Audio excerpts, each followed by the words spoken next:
This is the OTB Television Network, a service of Capital District Off-Track Betting.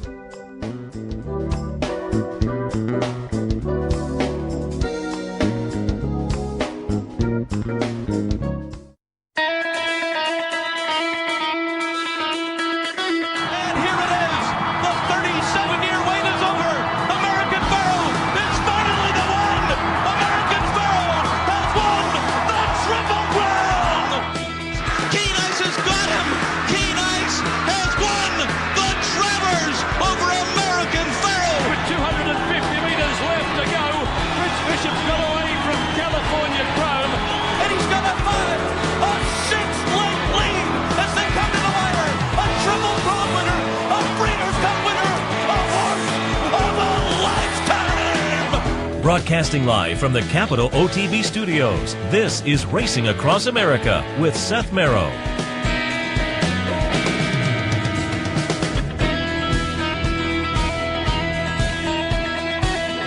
Good morning and welcome to Racing Across America. As we kick off another week on this Wednesday morning, I'm Seth Merrow. Thanks for joining us. Thanks also to our friends at Woodbine for their sponsorship of this program, some of the promos and events here at Capital OTB. Woodbine, pick, bet, and cheer on great racing north of the border. Today's show, we will be joined, as always, on a Wednesday morning. Jeremy Plonk, Countdown to the Crown, and we are in the last stretch of the countdown period. There were a couple of three-year-old stakes this past weekend. We'll hit on the Illinois Derby and the Tessio that may have some Preakness implications or implications a little later on in the summer. But I also pulled up to discuss three replays to talk about potential wise guy horses this year. So we'll get at some ideas there. There are a couple that I think are pretty clear at this point, and there's one I think may become a wise guy horse if we get maybe one good workout report. So again, we'll touch on those with Jeremy. A little bit later on, Frank Vespi from the RacingBiz.com, the great website if you want to follow racing in the Mid-Atlantic region.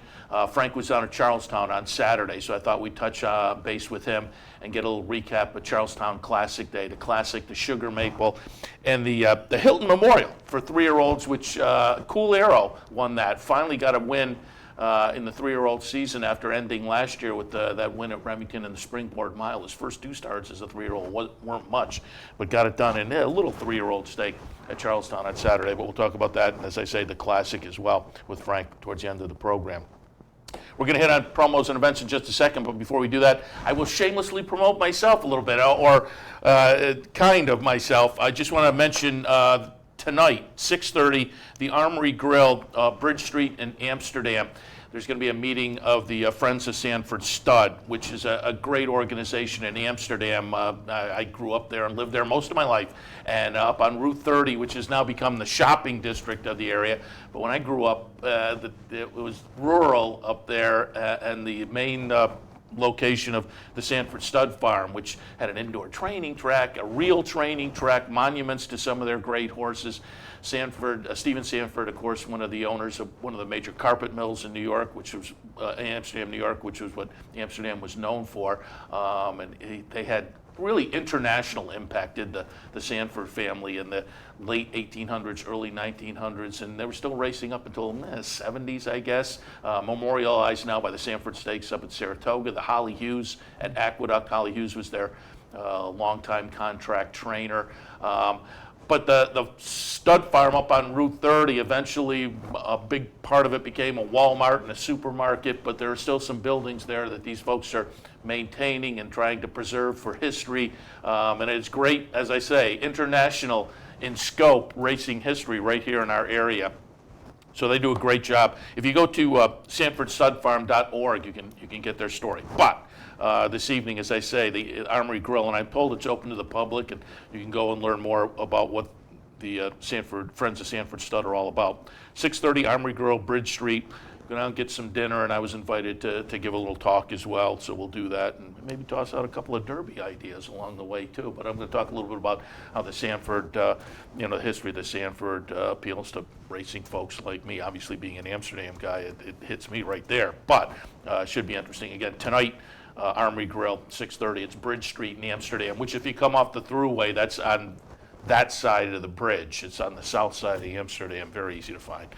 So again, a little promotion for my event tonight, but we'll hit on some of the promos and events here at Capital OTB. Now, with our Wednesday visit from Shannon Donovan from the marketing department. Good morning, Shannon. Good morning, Seth. How are you? Very good. Happy to have you on board as always. And yeah, countdown to the Kentucky Derby is underway. We are right around the corner. Yeah, it's very exciting. Derby draws next Wednesday, about 5:30 on NBC Sports Network, and we'll be up at the Diamond Club Grill, yourself and Brian Edo, handicapping it as soon as the Derby draw is over. They're having a nice little event up there at Diamond Club Grill, Congress Street, Saratoga Springs. So that kind of kicks off our week, and we follow it right up from there. So. Yeah, it should be fun, and plenty of action down here as well. Up there, we did it last year, and I'll tell you, for a Wednesday, they get a good happy hour crowd in there. Yeah, a band and a happy hour, and then a seminar. They tie in some of the liquor companies. They tie in a couple of the beer companies, and they do a really nice job with that. He is a sponsor with us during Saratoga, so. Very, very good friend of ours, Stuart DeVoe, and it's a beautiful location. Yeah. Beautiful location. It's got a wraparound porch and nice spot. So we look forward to that, and stop in if you're in the area because they'll have the Derby draw on, and then as soon as it finishes, you and Brian will break it down from there. Next night, we're right back here in the race book, and we'll talk about that in just a second. And let's hit on some of those events coming up and promos as well, because of course the Bet 50 Get 50 continues. Only a few days left for the April edition. Yeah, and then we'll turn the corner into May. The same thing will happen in May. So if you want to wait a little bit, wait a few days. If not, if you've already opened an account, remember you got only a few days left if you didn't hit the threshold of $50. You have to do it by the end of the month. Yep, you got to bet to 50, then you get to 50 by the end of the month. Once you do, the next business day you get to $50 in there. So going into Derby, just think of it as a free $50 bet coming your way. And then once you become a member with us, a Capital Bet account holder, there's many perks and privileges of having that account.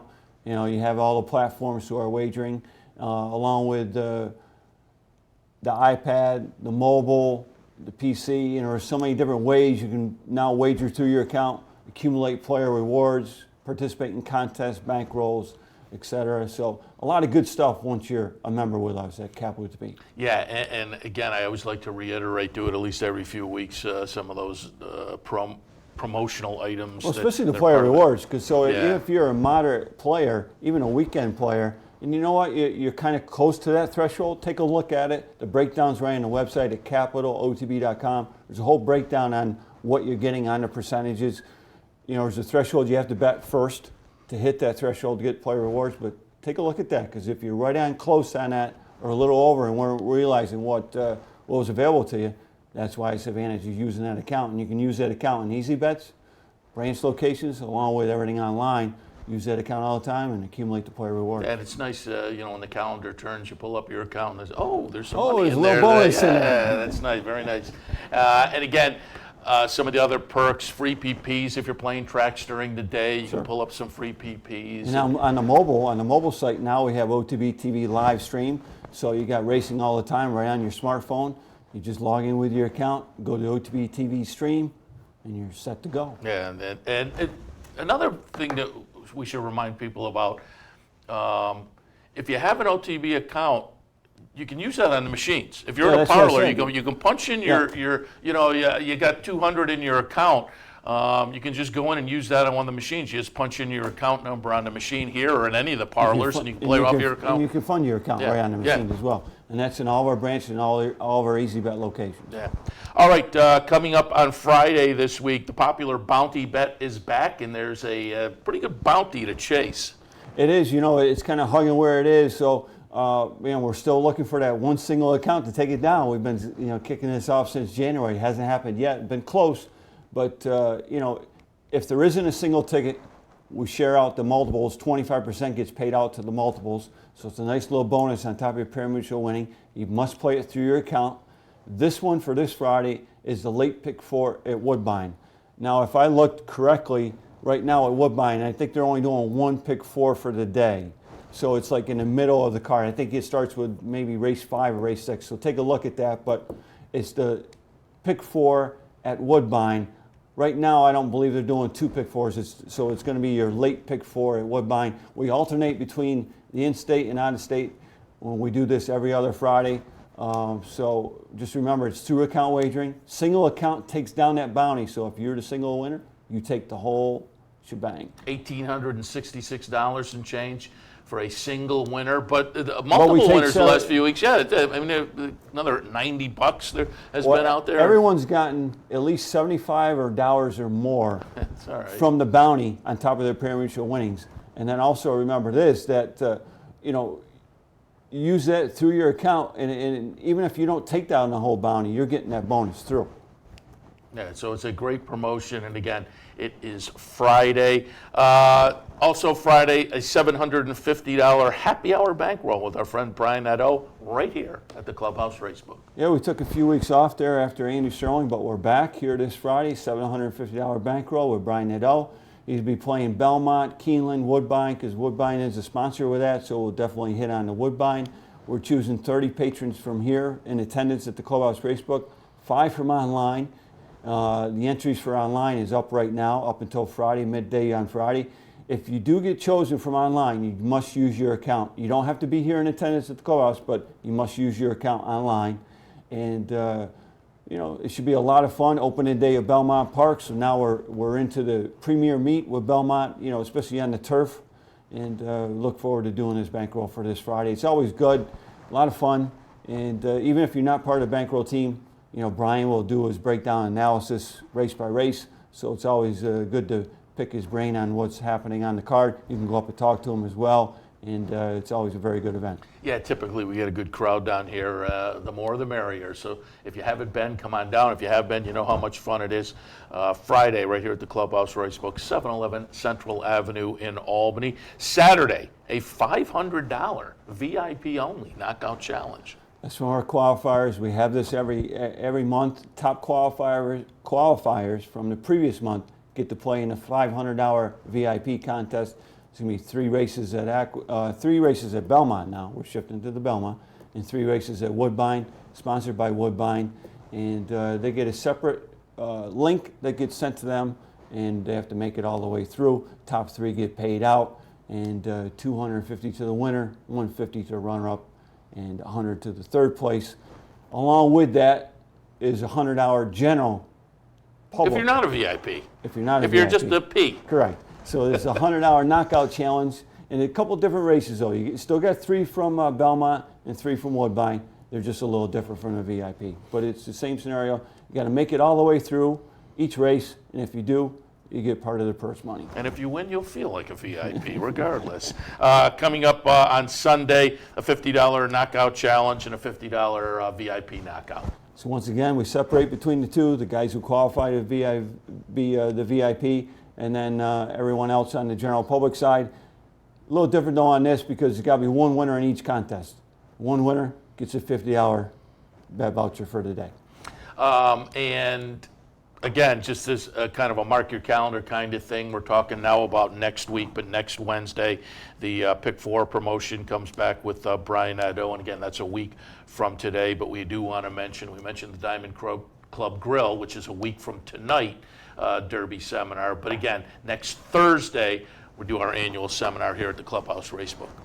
Annual seminar, 7 p.m. We'll have complimentary past performances here for the Oaks and the Derby. There'll also be coffee and soda. You and Brian Nadeau will be doing a breakdown analysis. You'll touch on the Oaks probably a little bit, and then obviously go in depth with the Kentucky Derby. It's always a very good time. A lot of interesting information. So get here early, get your seat, and get primed for the Derby. Again, that's a week from tomorrow night, the annual seminar, always well attended, a lot of fun, so swing on down for that. And I do want to mention, obviously, Kentucky Derby Day coming up on May 6th. Get your reservation, but also, we've done these before. These are always a lot of fun. We got a Kentucky Derby Syndicate coming up. First 20 to sign up. We're about halfway through right now, so it's for patrons here at the Clubhouse Racebook. So if you frequently stop here, there's information on the marketing table. Also, I'm here on Friday, so stop by and see me if you have a deep interest on this. It's money that gets put up through your account, and then you're part of the syndicate team. There's a census put up by the horses, of the races that we've selected. And then once we have that census, we have a bet formula that we use with the purse money. Once we hit that threshold, we put an additional $500 into that purse money. So based on the structure of the races, and there's betting formula with exactas, and it's all laid out right on the information sheet right here at the Clubhouse Racebook. You sign up, and money gets withdrawn from your account, and you're part of the syndicate. It just gives you some other action for Derby Day. You know, it's a lot of fun, and guys really enjoy it, and got a chance to win some extra money. And clearly, there's always the opportunity on Derby Day to kind of knock it out of the park, when you can pull some money together. Especially for this one, because the bet formula is a little different. You get the box exacta, and then you get the top choice over the second and third choice. So it gives you some extra play for not for a whole lot of dollars, and for this one, you got a shot to cash in a little bit. Should be a lot of fun. And Shannon, as always, folks can catch up with the promos and events on the website. Yeah, one other item for the Derby is there will be advanced wagering going into the Derby. So just remember on that Friday before on Oaks Day, there is advanced wagering on the Kentucky Derby. Very good. And again, people can catch up on the website, all the promos and events. Sure.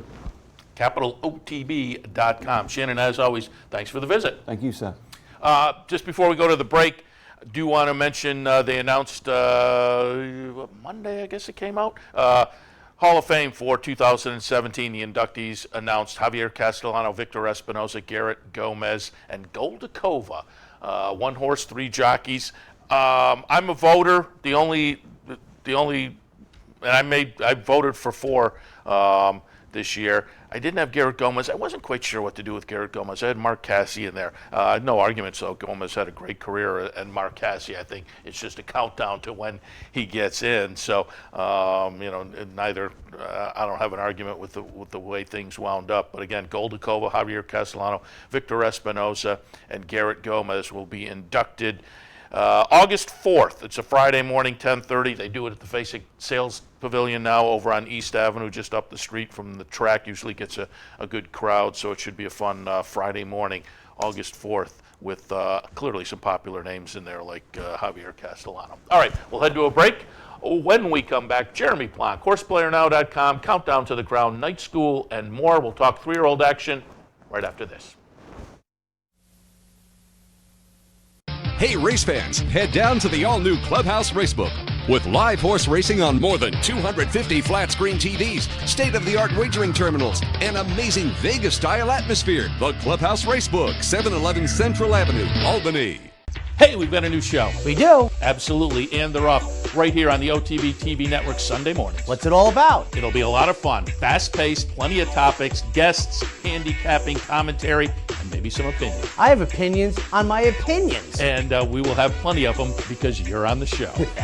And they're off Sunday mornings here on the OTB TV network, 10 a.m. each Sunday. Should be a lot of fun. Anthony Mormino, Seth Merrill. We'll see you there. I'm sorry, I went. Not at the track and not near a computer? No problem. Wager with Capital OTB's Touch-Tone Wagering System and you'll never get shut out again. Capital OTB's Touch-Tone Wagering System is quick, simple to use, and guarantees your wagers are accurate and placed on time. For more information, visit CapitalOTB.com or call Capital OTB's customer service hotline at 800-292-BETS. Capital OTB's Touch-Tone Wagering System. Never get shut out again. I'm Seth Merrill. Join Brian Edo and me Thursday, May 4th, 7 p.m. at the Clubhouse Racebook for the 2017 Kentucky Derby Seminar. We'll take a look at the day's races and run down the entire Derby card.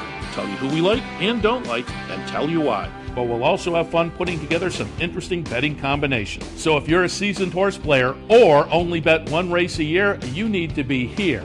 That's Thursday, May 4th, 7 p.m. at the Clubhouse Racebook, 711 Central Avenue, Albany. We'll see you then.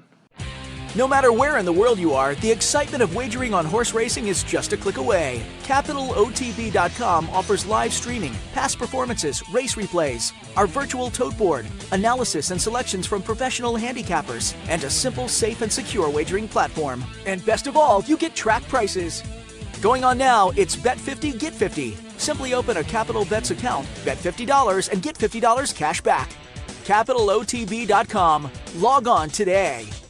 With more than 60 Easy Bet and branch locations throughout the region, you're just a short drive from all the top tracks across the country and around the world. For a complete list of all Easy Bet and branch locations, visit CapitalOTB.com. Capital OTB. We're closer than you think.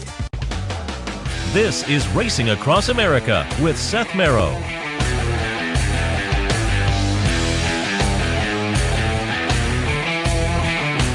Welcome back to Racing Across America, joined now by Jeremy Plonk, Countdown to the Crown, HorsePlayerNow.com, Night School, and more. Good morning, Jeremy. Good morning, Seth. We are in the thick of it, my friend. And you and I were talking during the break. Speaking of in the thick of it, next week, Night School will be a Derby seminar, so people want to mark that on their calendar. Yeah, Tuesday night, 8:30, a live handicapping seminar. We'll get some of our Horse Player Now talent, some guests around the country. Peyton Bradar with her trackside reports from Churchill Downs and what she's observed in the morning. So definitely want to check that out. Tuesday night, 8:30, be live. If you don't catch it live, you can check the podcast replay of it throughout the course of the week, and it could help you all the way through Friday and into your handicapping Saturday morning. So check that out next week. We'll have plenty of good stuff. And we were also talking during the break, and I said last Wednesday I had pulled up your chat on the Keeneland website. And I'll remind people with a few days left at Keeneland, go to the Keeneland website, go to the racing, click on racing, so you're on the racing front page. But on the left-hand side, there's a link, and I'm pretty sure it's called live coverage. You click on that. Your podcast is mounted every day at noon. You and Kate and Bradar go through the card, and then if people click on the title to that, the chat comes up. And I was telling you, last Wednesday I was watching the chat a little bit, and you were going back and forth with some folks, and a couple folks were looking at a race and going, wow, look at the lone speed in here was I think 15-1, I want to say, and came in underneath the exacta, under the favorite, but juiced up a nice exacta. So it's worth kind of tuning in for the chat and talking with some other people about the races. Well, I'm glad you caught that day because I struggled for a lot of the meet, but last week was pretty good. So you good time to tune in and see where there was some good advice. But, yeah, we're looking forward to 3 good days. Every day, noon to 12:30, and then the live chat starts about 12:45. First post at Keeneland 105. And if you're firing away there at Capital OTB, plug your phone in and listen to us or chat along. Yeah, it's recommended. You have a few more days of that, the podcast and the live chat during the afternoon. I've said it a million times, that's one of the bonuses of the internet. It gives folks like me who, my family is not really into the game, and some of my friends are and some of my friends aren't. But certainly up here in Saratoga, you can probably connect a little more easily. But if you're in a part of the country or whatnot where it's not so easy, and again, family and friends may not be plugged in, the internet allows you that opportunity in these kind of chats where you can play all afternoon long and get different opinions, and that's part of the fun of the game. Yeah, I'd like to say Horse Player Now where everybody's Uncle Morty, you know? I mean, everybody has like an Uncle Morty who comes to the track, and, you know, we try to pull up on the park bench next to you and watch the races and see, you know, and see what we can share, and we commiserate the losses together, we celebrate and high-five the wins together, and we also teach a little bit in between, so a lot of fun. And just before we move on, we should let you tout also some of the other chats you have during the week that people can tune into at HorsePlayerNow.com. Well, we have a live preview podcast for Mountaineer every Monday night for their Monday night program. We usually have that ready about 2 or 3 o'clock in the afternoon to preview that night's card. Remington Park we do on Friday nights and some special Saturdays as well at Remington when they have a big deal. So, and Woodbine on Wednesdays begins the end of May. Woodbine League just started, but their Wednesday night racing won't kick in until late May. So Monday, Wednesday, Friday we're with you, and then Tuesday nights for Night School. Thursday night, you're on your own, I like to say. Sounds good. People can swing by HorsePlayerNow.com. Speaking of that, if they go on Fridays, all year long they've been able to follow the Countdown to the Crown package. Now we're getting into that crunch time. This past weekend, a couple of 3-year-old stakes of note won't play into the Derby, perhaps into the Preakness, or as we move along a little more on the summer. Thought we'd get some opinions there going to Saturday at Hawthorne in the Illinois Derby. I had Jim Miller on last week and talking to him.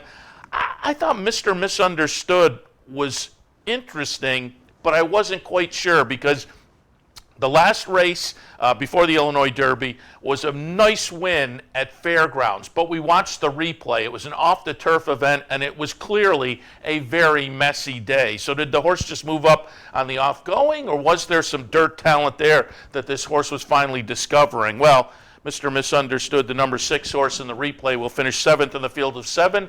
So I think it was the slop that helped this horse. But besides that one, it was probably between Multiplier and Hedge Fund, both very lightly braced, both came in with only 3 starts. You've been touting the fairground runners all along. Multiplier comes in from Fairgrounds and gets it done by a head over Hedge Fund. both of these horses are multiplier Triple Crown nominated. Both of these horses should move forward, and then maybe multiplier in the Preakness. Yeah, and I think Brendan Walsh has indicated they'll look at that, and I think the Preakness is really building up a nice field already. It's Cloud Computing, Iliad, Free Rules. There have been several horses along the trail here who have said, you know what, we're going to pass on this, go to the Preakness. Conquest Mo Money is already in that camp. So there might be 5-6 horses new for the Preakness already lining up, multiplier being one of those. This is one of those steps you got to be careful with pedigrees, because if you look at this horse's pedigree by the factor out of a trippy mare, you'd say 6 or 7 furlongs for this horse. But he's a deadpan closer as multiplier. He's now won 2 straight at 1 mile and 70 and 1 mile and 8. And Hawthorne has that ridiculously long stretch, longer than Churchill Downs.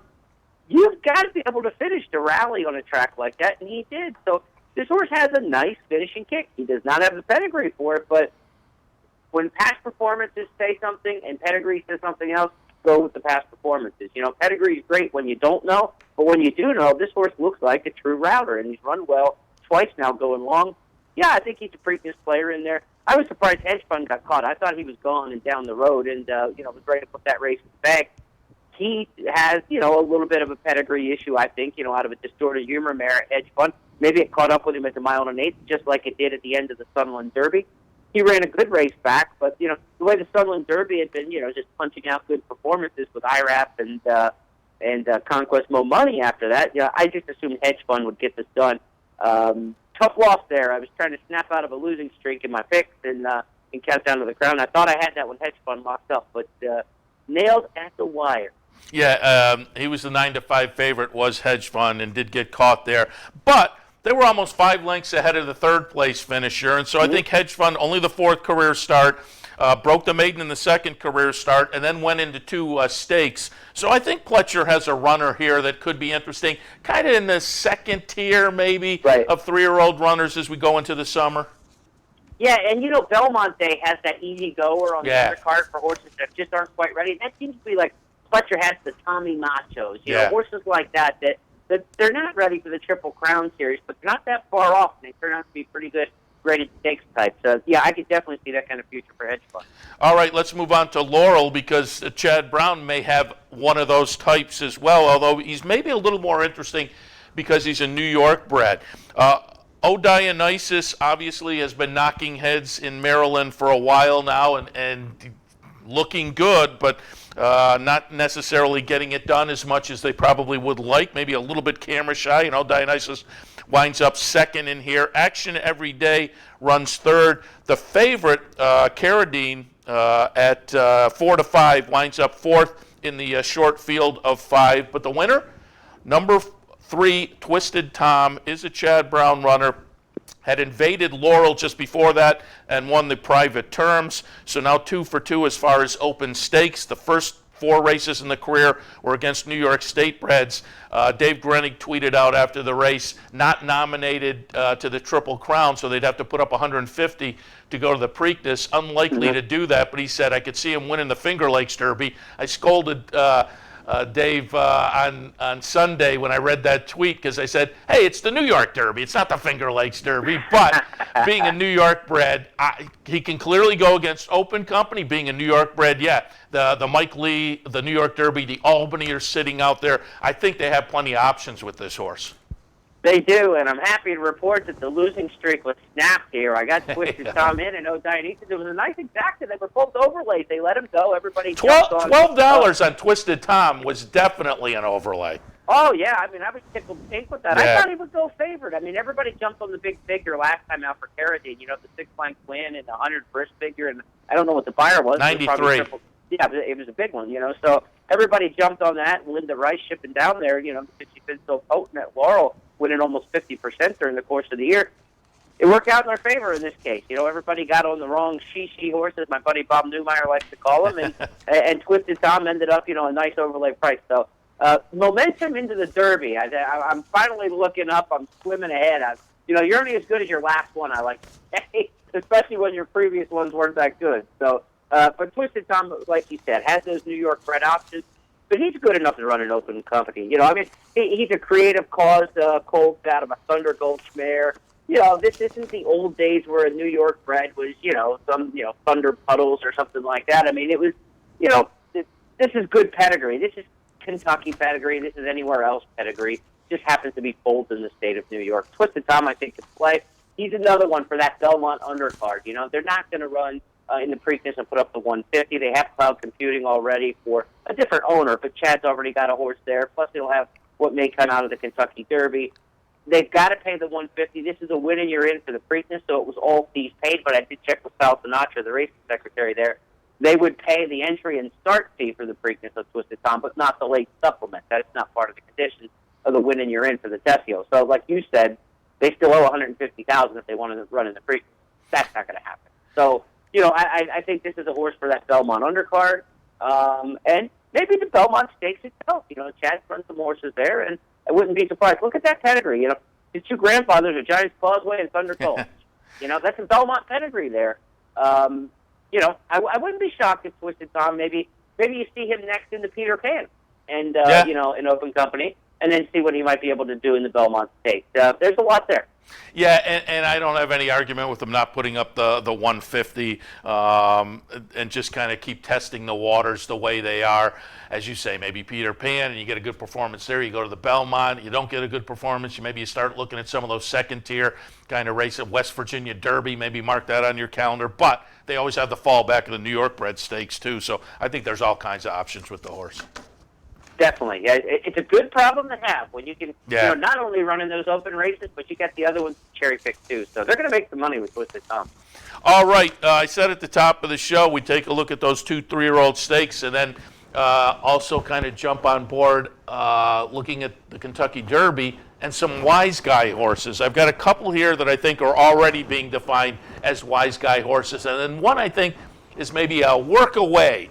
Or a good report away from potentially being a wise guy horse, which may help the wise guy horse players because typically there may only be one of those floating out there. And I think what kind of helps define a wise guy horse is I think you lose 2 or 3 points on the odds because everybody's kind of trying to be clever. But maybe if you have 2 or 3 of them floating out there, you'll get a little more value. The first one I wanted to look at was Hence. We kind of alluded to it earlier when we talked about Hedge Fund running second in the Illinois Derby. He'd come out of the third place finish in the Sunland Derby, ran second in the Illinois Derby, so I kind of think still continues to flatter this race. Conquest Mo Money second last week in the Arkansas Derby. He had finished second in the Sunland Derby. iRapid finished fourth in the Sunland Derby and came back to win the race, the Bluegrass down at Keeneland. So this race has been very productive, but we have yet to see the winner return. And the winner, as we're watching the stretch run here, is number 9, Hence.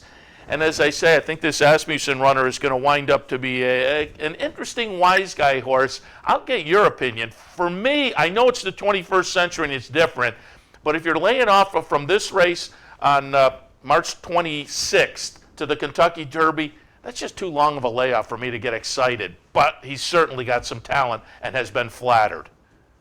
Yeah, I mean, I think I probably agree with every single thing you said there. And what's interesting about a horse like Hence is you say, okay, well, what's he trying to do? What have other horses who look like him tried to do? And that's what this week's Countdown to the Crown is going to be all about. It's my annual look at historical comparables. It's my favorite column I write in any publication all year long. That comes out this Friday. I take a look at every single horse for the Kentucky Derby and match them up against predecessors who look exactly like them on paper or strategically. How did they match up with horses of the past? And this horse, Hence, is basically the return of Daddy Knows Best. The last horse to rally from far back and win the Sunland Derby, a race that almost always is won by front-running speed over a souped-up fast racetrack. The last horse to rally and win the Sunland Derby was Daddy Knows Best, trained by Steve Asmussen. Then he went and had a couple good workouts at Churchill Downs. Next thing you know, he's 14-1 in a full-horse Kentucky Derby field.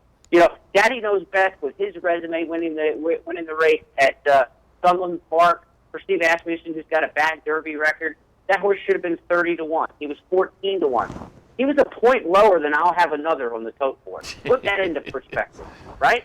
And we know how well I'll Have Another had run in Southern California that year. But I'll Have Another drew the 19 hole and everybody abandoned him. And Daddy Knows Best got all the hype and all the talk and everything like that and ends up a lower price than I'll Have Another. So that is what we're looking at with him. You know, he is moving in that direction as the steam horse, and I agree with you totally that he's going to get overbet dramatically in this race for his real chances of winning it. You know, I like some closers in this year's Derby. He fits that bill. I just happen to think he's probably the third best closer in his own barn. You know, I mean, I would take Looking at Lee over him easily. You know, if I had to pick between the two. And of the Calumet horses, you know, he's owned by Calumet Farm. He's not trained by Steve Asmussen, but a Calumet horse like Patch interests me more than Hence does. So, bet away at him. I love it. I hope everybody bets. Yeah, and the layoff would seem to be historically, certainly in recent memory, the longest. I mean, the Florida Derby was a week after this race. Yeah, you know, 5 weeks was okay for, you know, that kind of becomes the norm or whatever like that. When you start getting into 6, 7 weeks, you're a long way out. It's what Destin tried to do last year, and Destin ended up being, you know, 6th place finisher in the Derby, and then came back and ran well in the Belmont. Hence could be your Belmont horse, you know, and when you look at this, you know, he's not quite ready for the Derby, not brilliant enough for the Derby, on top of the fact of the layoff. So he may come out of the Derby better than some of the other horses because he had more time going into it. The Derby may not knock him out as much as, say, a horse coming out of the Bluegrass or the Wood 4 weeks from the Derby. So that may work in his favor for the Belmont. He may be a very good Belmont horse. In fact, you know, I really hadn't thought about it until we got into this conversation, but that's kind of, you know, when you think about a horse like that, that's where he's going to fit. And Destin was just like that last year and lost the Belmont by a nose, ran a much better race than he did in the Derby. So, you know, maybe circle heads, you know, like going into last year's Derby, I was like, you know what, I think I'm going to pick Creator in the Belmont no matter what. He looks like my Belmont horse. You know, I don't know if he'll win the Derby with that kind of trip, but he's my Belmont horse. Hence might be one of those kind of horses you want to already say now. If he gets to the Belmont, that's the kind of horse I like there. Yeah, and the odds will be a lot better then if he runs poorly in the Derby. You get let him run 8th in the Derby, and then you get him back at 18, 20, 30 to 1 in a 9-horse Belmont. Yeah. All right, speaking of Steve Asmussen, he's got another wise guy horse. He's got the two that I think are already defined that way. And we're going to watch the Arkansas Derby replay here. The winner, obviously, number 2, Classic Empire. Number 11, Conquest Mo Money, runs second after looking pretty good as they, came down the stretch. So, again, continues to flatter Hence, and that Sunland Derby does Conquest Mo Money, who finished second in the Sunland Derby prior to this. But look at number 6, Looking at Lee, running third in here. Some trouble, and Looking at Lee closes late to get up for third, and subsequently, if you watched Twitter, there was a lot of chatter about Looking at Lee and how folks were thinking this could be their Derby horse. So as I say, this is one that I think is going to take a lot of action for Steve Asmussen. We interviewed him a few years ago, and he mentioned this, and I read an article this week, and he mentioned the same thing. I don't know whether he's happy to have the wise guy horses because that's kind of the mooch play, and he tossed the word mooch out there a few times. You don't want the mooch on your horse because that puts the Kavorka to bad luck out there, as they said on Seinfeld. But again, Looking at Lee taking a lot of action. I'll be interested to know historically how you matching this horse up with a previous runner. You know, Looking at Lee, I like, you know, and maybe it's a little more allegiance to the Arkansas Derby and the quality of that versus, you know, the uncertainty of the Sunland Derby and not being that productive with other horses. Looking at Lee is a horse that I compared. I've gotten all but about 6 of them done. I still got to compare 6 more horses. This takes me a long. This one takes a long time to write, but I love doing it. But Looking at Lee, I compared to Steppenwolfer from 2006. This is a horse that Steppenwolfer ran, you know, second, third, second in the 3 races of the Arkansas Derby. Kind of took a step back in the Arkansas Derby series. Ran in all 3 legs. This is what you have with Looking at Lee, and he kind of hit all the spots where he ran 3rd, 6th, and 3rd. He had a little bit of a, you know, he ran 3rd in the first leg, and you thought, boy, he's going to make this move forward, and he did. But then he got it back in the 3rd leg, the same way Steppenwolfer did. And both are big one-run closers. You know, they have very similar career marks. Steppenwolfer was 3 for 8, 7 for 8 in the money. This horse is 2 for 9, 6 for 9 in the money. They're very similar in sense. Steppenwolfer was a horse who got a good piece of the Derby. Of course, he ran 3rd behind Barbaro and Bluegrass Cat back in 2006. He was the horse you needed to juice up your trifecta if you had him, and I think Looking at Lee kind of fits in that mold. I don't know that he's a winner of the Kentucky Derby, but I sure like the 3rd or 4th, and I think he's going to be a big player if he gets in. He still needs one more defection to get in, but he's stable there at Churchill Downs. even if he's on the also eligible list, he could be a horse who scratches into the race on Friday, because it's not going to be like Connections are going to say, well, we're still on the outside looking in on entry day. We're not going to go ahead and enter. He's going to be on that AE list or a potential exclusion. I still tend to think he's going to get in the race. I mean, we just know things happen. We're still over, a week from today is entry day. So I'm looking at my list, though, and I have the leaderboard that has him sitting at number 22, but my leaderboard has Conquest Mo Money still on and Cloud Computing still on. Now, when you take them off, I think he's in. Yeah, and well, that might be the case. There have been some that took, Malagasy off and Thunder Snow and then put him back on. So he's right there, and that's the thing. Even if he needs one, I think he gets in. If he doesn't need one, he's set to go. They don't have a jockey for him just yet. I think they're kind of waiting to see what happens with some others. Florent Giroux took 10th. That surprised me a little bit, but I don't know who they're looking at for looking at Lee. Would they go back to Contreras? They're going to let Contreras ride their horse in the Oaks on Friday, but I don't know about the Derby. I think they're kind of holding out to make an announcement there to see who comes up, but I think they'd like to have Mike Smith. Gervin, we didn't talk anything about Gervin because he doesn't fit these races, but Gervin missing his workout earlier this week and pushing it back till Friday is bad. Yeah. I mean, I don't like that at all. Now there's the little rumblings about, is Mike Smith committed, that kind of deal like that. So I can see Mike Smith jumping on looking at Lee. I think, though, my fingers are crossed that, and I know the guy hasn't won the Kentucky Derby, but I think Corey Nakatani would be a great fit. Asmussen and Nakatani teamed up with Nero to run second in the Derby from well off the pace. A rallying type. Corey's a good finisher. He got screwed over on the Battle of Midway deal. That was his mount, and then the horse got sold. Jerry Hollendorfer kept his job as the trainer, but they went to Flavia and Pratt to ride instead. And so now Nakatani's on the outside looking in for a mount. He's got a good history with Asmussen. I hope Nakatani gets him out on looking at Lee, but if Mike Smith comes available, I'd love to see him there, too. I think he's a top four player. If he gets in the race, I'll be surprised if he doesn't hit the board tomorrow. I think he's going to hit the board. I'd be shocked if he wins the Kentucky Derby. It'd be like a Giacomo-type upset. But third or fourth, I think looks really practical in terms of your use. Yeah, I'm intrigued also to see, where Mike Battaglia puts looking at Lee, and hence odds-wise, and where the betting public winds up with those two horses. All right, just one more, and here's the one that I think is like a work or a good report away from being a wise guy horse as well, and that's J-Boy's Echo for Dale Romans. And I'm going to go back and show the Gotham, and this is why I think the horse could be sitting on that wise guy moniker. J-Boy's Echo's the number one horse here, wins the Gotham pretty easily with a Beyer figure of 102. Subsequently follows up with a disappointing fourth place finish in the Bluegrass. But I'm on Gunnevera, and I think his third in the Florida Derby was one to maybe build on. I'm not quite sure I'm as confident about the fourth in the Bluegrass for J-Boy's Echo, but I think there's potential that we're seeing here in the Gotham that this horse has a big one sitting there. And will it come on Derby Day? I don't know. But as I say, if we get a good report out, I think that could point people in the direction of J-Boy's Echo as one of those wise guy horses as well. I think so, too, because, a couple things that people really like. They like big Beyer figures. He got that in the Gotham. They like New York horses, right? I mean, you guys are the population center of the world is New York, and especially when it comes to the pari-mutuel pools in the United States. Horses from New York tend to get that hard in the Kentucky Derby. So his win in the Gotham is something you all remember very well up there, and there'll be a lot of people that will want him to revert back to that. The other thing is reporters like good talkers, and Dale Romans Dale Romans is the Don King of trainers. I mean, Dale has never not liked one of his horses. I mean, and he'll for about 15 years, I was on the Kentucky Derby notes team, which is the guys who go around in the morning and are assigned to particular horses, guys and gals, males and females, obviously, on the staff. You go around a different barn and you get the training report, you get to know all the people, and you're kind of like the pool reporter for the media.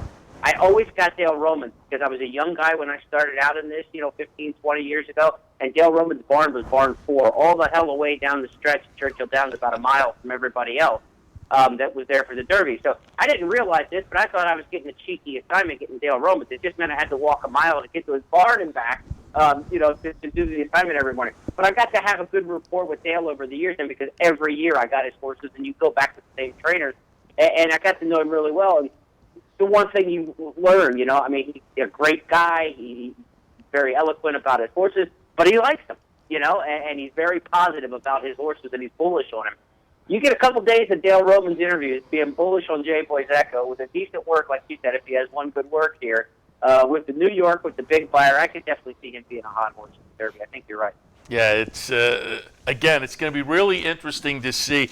I'm bad in the 20-horse field guessing odds. Mike Battaglia has already said he's going towards Classic Empire as the favorite, but he hasn't put a number on it. We'll know more about that, obviously, next week. But I'm really interested to see what that morning line is and then where the betting public is going to go this year. Because, again, it's just there aren't any, there's not like 3 or 4 you can really feel confident to hang your hat on. So I'll be interested to see what the favorite goes off at, what the longest price in the board is. I think there's a lot of intrigue this year, not only in the race itself, but just on the stories leading up to it, the odds and whatnot as well. Yeah, I think 4-1, 9-2. I think something like that on the morning line, and probably at post time for Classic Empire. But the real curiosity will be what people do with Always Dreaming, because on paper, on numbers, on the Florida Derby, on margins, he's undefeated this year. We've talked about this in the past couple of weeks. You got to go back to Animal Kingdom, I think, to find a horse who lost during your 3-year-old year. So Always Dreaming kind of is right there. I mean, he's got it all. He's got a big number. But there's also a lot of people that say Fletcher's going for 45, and I'm just not betting. So what will they do? How close of a second choice will Always Dreaming be? I think that's going to be an interesting deal. If it's 4-1, 5-2, or 4-1, 9-2 on Classic Empire, is Always Dreaming sitting there at 5 or 6, or is he all the way up to like 8? And that'll be interesting to see how the rest of the board then flows in behind him. I think McCracken might get let go a little bit off of his loss.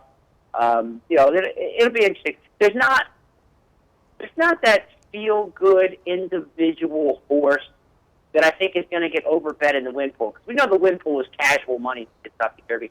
The Gunnevera story may get a lot of play with Antonio Sano, escaping kidnappers in Venezuela. When ABC World News Tonight does a story, Derby Week, or NBC Nightly News, those kind of places like that, they usually try to find one good story that everybody can sink their teeth into. And then that horse usually gets overbet a little bit in the win pool because the general public knows them. And the general public doesn't bet exactas, tries, and supers and pick fours. They bet in the win pool. Who gets that money is always an interesting take. What is the most compelling story that the national news networks at 6 o'clock pick up on during Derby Week? That's always worth probably 2 points on the so forth, too. And then the Irish War Cry, what kind of action does he take? Because that Fountain of Youth just looks like an aberration now. And you draw a line through that, and he could be special. It's, again, really intriguing. We'll certainly talk more about it next week as we get closer and closer. And again, I tell people to swing by horseplayernow.com, pick up the Countdown to the Crown package on Fridays. Next Tuesday night, as you say, the Horse Player Now chat, night school. We'll take a look at the Kentucky Derby. Jeremy, it's that kind of year. It's a lot of fun. A lot of fun. Can't wait to do it again next week. All right, we'll talk to you then. Jeremy Plank, Night School, Countdown to the Crown, horseplayernow.com, and much, much more. We'll take a break. When we come back, Frank Vespi. We'll talk Charlestown Classic and Charlestown Classic Stakes undercard races as well right after this. Stay tuned. This is Racing Across America with Seth Merrow.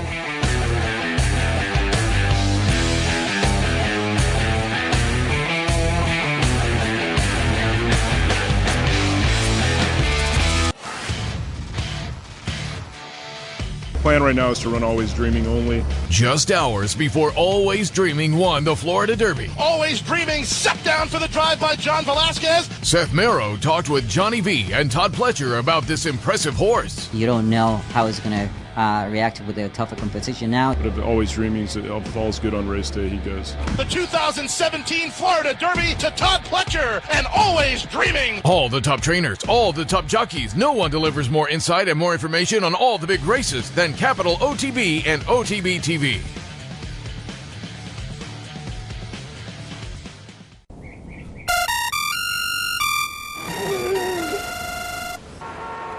Come on. I want sales reports on my desk by Monday. Whoops. My bad. Love racing? RTN brings you every live simulcast on your home television, plus live video streaming and race replays on your PC and mobile devices. To order, visit rtn.tv. RTN, a breed apart.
Welcome back to Racing Across America. As promised before the break, joined now by Frank Vespi from the RacingBiz.com. If you want to keep up with racing action in the Mid-Atlantic region, swing by the RacingBiz.com. And Frank this weekend was covering some of that Mid-Atlantic action at Charlestown. Good morning, Frank. Good morning, Seth. Good to be with you. Happy to have you on board to talk some of the Charlestown Classic Day races, because it was a nice card of stakes races beyond the Classic, but we'll hit on that, of course. But first, just give us kind of a scene setter. It looked like the weather was maybe a little bit dreary, but watching the simulcast signal, it looked like they had a pretty good crowd out there. Yeah, I'd say the weather was dreary. It was kind of cold, and it was not raining hard, but it was this sort of persistent, kind of raining almost all day. So the track was sort of, it was kind of messy, and everything was kind of a bog. But, having said that, it's a nice day, and, it's fun because you go to tracks like Charlestown. Look, Charlestown is a small track. It's, $1 million is a pretty good day for them in Handle. And so on a day like this, the community comes out, people come out, the horsemen are all excited. The eyes of the racing world turn to Charlestown, and they know that, and they're excited about it. And so it's kind of nice. It's nice in the sense, it's like the Preakness for Maryland is like Maryland kind of puts on its fancy clothes because everybody's coming to town, and it means more to us than maybe the Belmont does to New York, because New York has so many big races. Maryland has basically the Preakness, and Charlestown has the Charlestown Classic, and so it becomes a really nice day, and everybody kind of puts on their best so that they can put on a good show, and they do, and it was a good show. It was a nice day of racing. Yeah, it's always good to see when, as you say, some of these smaller venues put up the money and get a good result, get a good field, and get a good crowd. And they had a nice undercard as well. And just looking at the Classic, you have Linda Rice in there, and Todd Pletcher, Jason Service, Doug O'Neill, Castellano came to ride, John Velasquez. So the big names certainly showed up, and it's good the crowd came out to support that as well. Let's talk about the races specifically. Charlestown Classic obviously highlighted today. $1.25 million for the Grade 2 event, going 1 1/8 miles.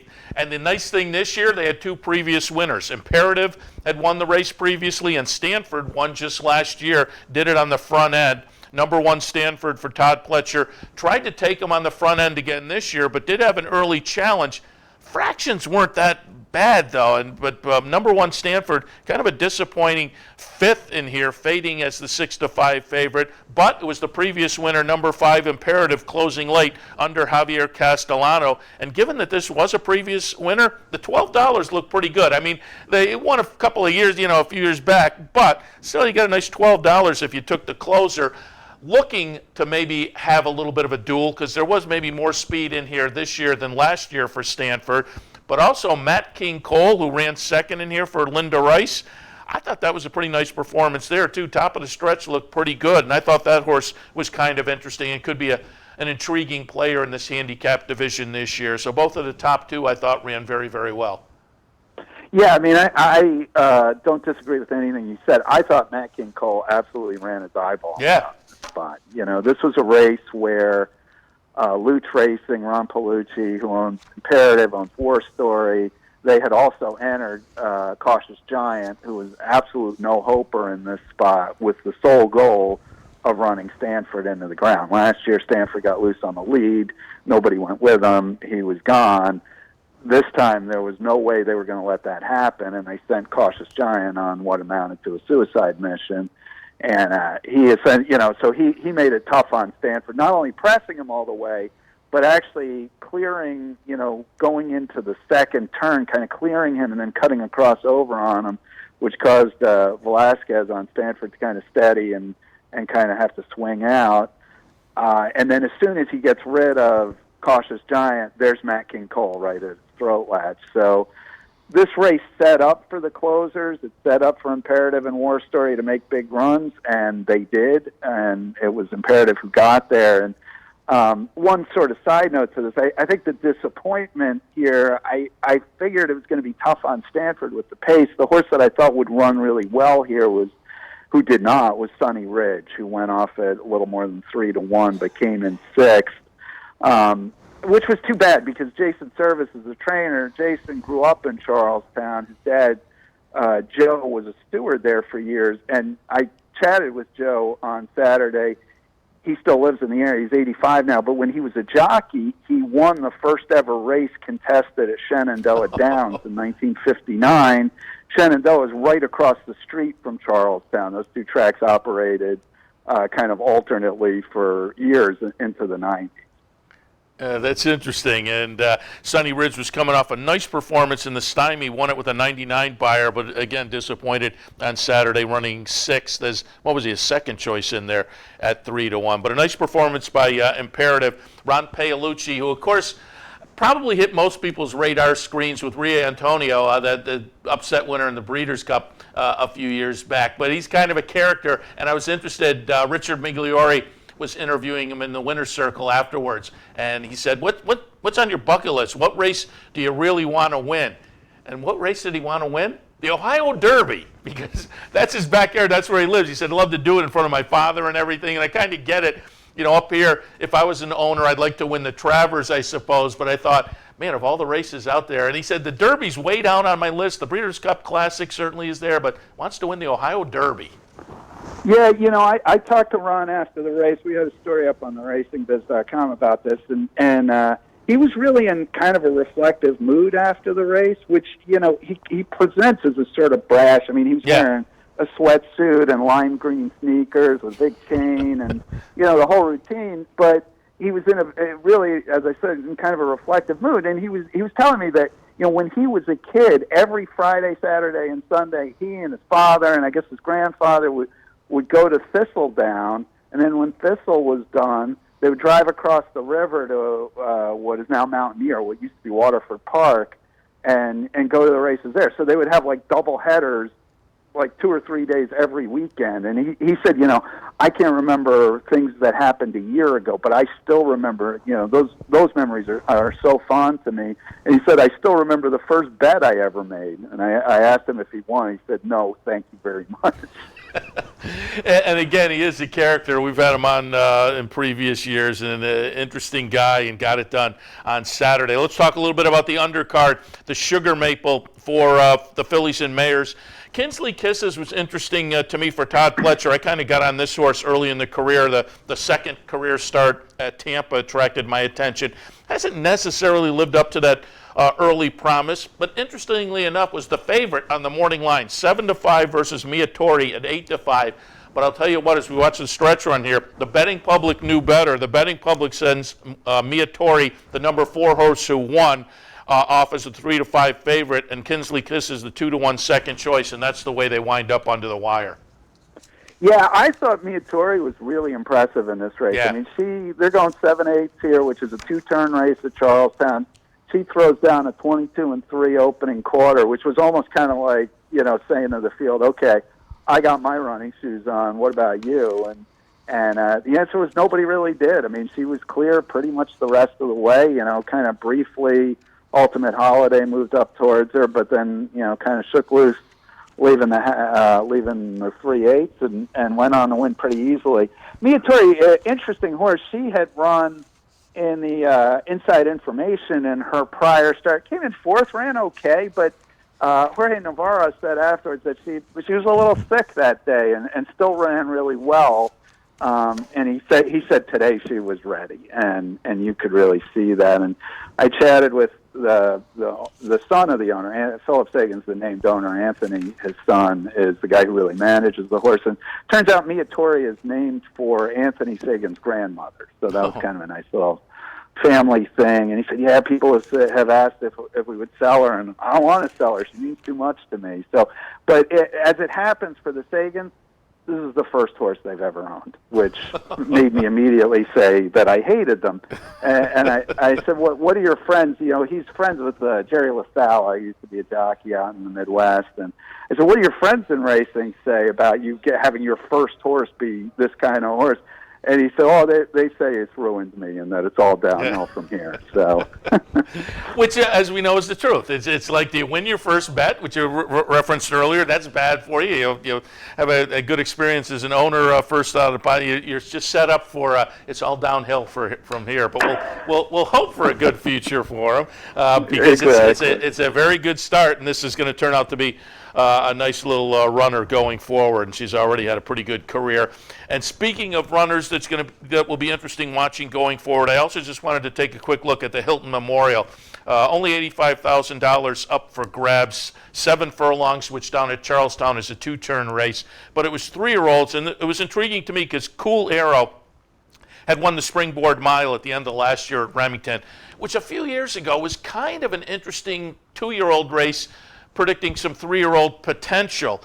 Maybe the last couple of years, not so much. And this horse looked to continue that bad legacy with the first 2 starts of the season. The Risen Star and the Rushaway were really poor performances. But Cool Arrow bounces back here. The number 3 horse, John Velasquez, was on board, gets his stakes win. Castellano was on Mia Tori as well as Imperative. So Javier Castellano had a big day. But again, Velasquez on the stretch run we're seeing here. Cool Arrow wins by a chart margin of over 3 lengths as the second choice at 5-2. And again, a nice rebound for a horse that at the end of last year showed a little promise.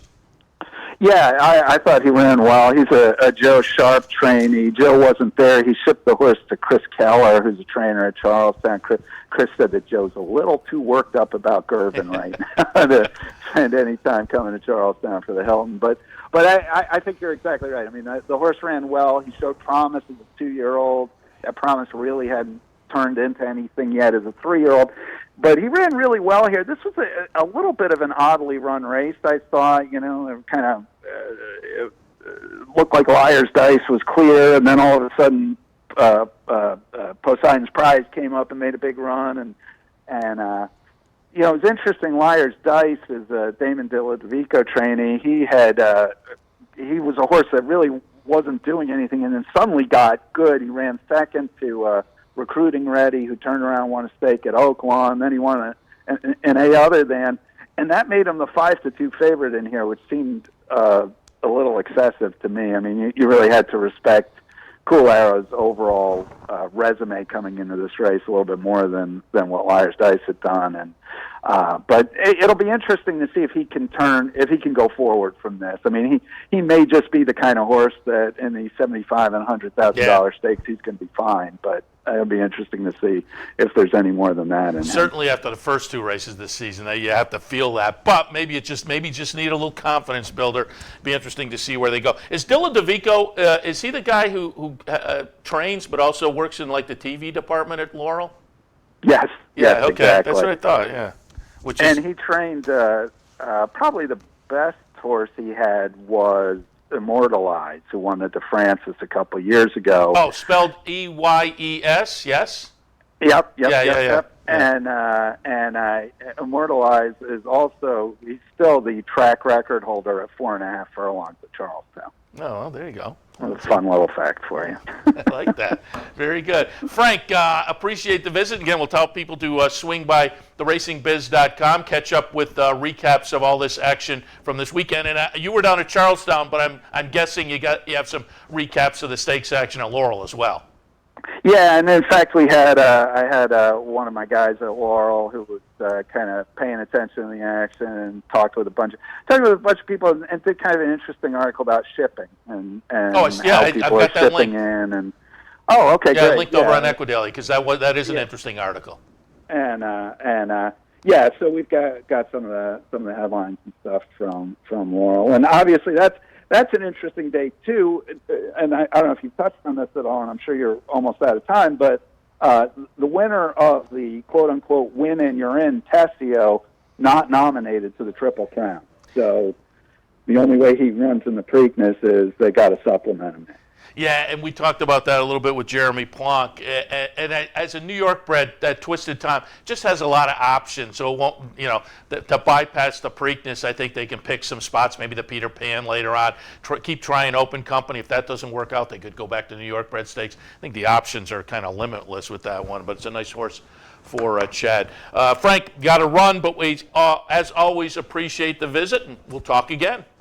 Well, thanks so much, Seth. Always a pleasure. Frank Vespi from theracingbiz.com brings us to the end of the show. Let me hit on some of those promos and events we touched earlier with Shannon Donovan. This Friday, the Bounty Bet comes back. Swing on by the website for more information, but it will be the pick 4 at Woodbine this week with over $1,800 up for grabs if you're the single ticket holder of a late pick 4 playing through Capital OTB. Friday also here at the Clubhouse Racebook, the happy hour bankroll with our friend Brian Addo. Swing on by and enjoy the fun. Check out the website for more information on how you can participate on the teams. Saturday, there's a couple of online knockout challenges, a $100 straight online knockout, and then a $500 VIP only knockout for folks who have won previously. Those are coming up on Saturday. Sunday, similar situation, $50 knockout challenge, $50 knockout VIP challenge. Those are at the Clubhouse Racebook. Don't forget, a week from tomorrow, there is the seminar here at the Clubhouse Racebook. A week from tonight, there's the seminar up in Saratoga at the Diamond Club at the Embassy Suites. And once again, I'll tell tonight, I'll be at the Armory Grill in Amsterdam, Bridge Street in Amsterdam, 6:30.